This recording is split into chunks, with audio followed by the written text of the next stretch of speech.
শিবরাত্রির দিন শিবের মাথায় জল ঢাললে নাকি ভালো বর পাওয়া যায়। কথাটার মধ্যে কতটা সত্যতা আছে আমি জানি না, বাট আমার বরটা কিন্তু আমি সত্যিই ভালো পেয়েছি। জানি না কিসের জন্য, ভাগ্যের জন্য নাকি পুজো দেওয়ার জন্য, যাই হোক আমি মজা করছি, বাট বরটা কিন্তু আমার সত্যিই ভালো।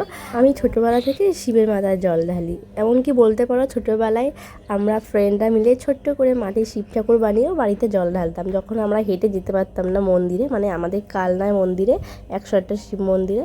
বড় হয়ে ওখানে খালি পায়ে শাড়ি পরে পুজো দিয়ে আসতাম। বিয়ের আগে পুজো দিতাম ভালো বর পাওয়ার জন্য, কোনো লজিক নেই, বাট তাও। আর বিয়ের পর পুজো দিই বরের মঙ্গল কামনার জন্য, বড় দীর্ঘ আয়ু কামনার জন্য। গত 3 বছর ধরে জিৎ আমার সাথে পুজো দিতে আসতো, বাট এই বছরে ওর আর আশা হলো না, কেননা ওর কাজ পড়ে গেছে অফিসে, আর্জেন্ট যেতেই হতো। যেহেতু জিৎ নেই, তার জন্য রিম আম্মাকে আর আমার শাশুড়ি মাকে নিয়ে বেরিয়ে পড়লাম বাড়ির পাশেই একটা মন্দিরে। খুব একটা ভিড় ছিল না যদিও, তারপরেও 4-5 জনের পরে আমি পুজোটা দিয়েছি। ঠাকুর মশাই মন্ত্র পড়ে দিয়েছে। এইবারে বেশ ফাঁকায় ফাঁকায় না ভালোই হলো, অন্যান্যবার কিন্তু মন্ত্র পড়ে দেয় না, এইবারে মন্ত্র পড়ে দিয়েছে।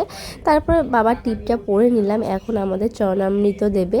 তারপরে বাইরে ধূপকাঠি আর মোমবাতি ধরিয়ে বাড়ি চলে যাব। অন্যান্যবার যেমন জিৎ থাকে আমার ক্যামেরাটা ধরে দেয়, ঠাকুরের কৃপায় কিন্তু আজকে আমি আমার একটা দিদিকে পেয়ে গেছি, যে বলছে বোনু দাও আমি ভিডিও করে দিই তোমায়। তো আমার একটু লজ্জা লাগছিল, বাট ঠিক আছে, কোনো ব্যাপার না। তারপরে দিয়েছিলাম, দেখো খুব সুন্দর করে ভিডিও কিন্তু করে দিয়েছে আমার। তুমি যদি ভিডিওটা দেখে থাকো, তোমার জন্য অনেক অনেক থ্যাংক ইউ আর অনেক ভালোবাসা। তোমার পুজো দিতে আসা জানি সার্থক হয়, আর তোমার বিবাহিত লাইফ জানি অনেক অনেক সুখের হয়।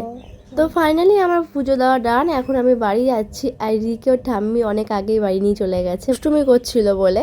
তারপরে বাড়িতে এসে সাবু কলা আঙুর ফল খেয়ে উপোসটা ভঙ্গ করেছি। আর রাতের ডিনারে ছিল আলুর দম আর ফুলকো ফুলকো লুচি।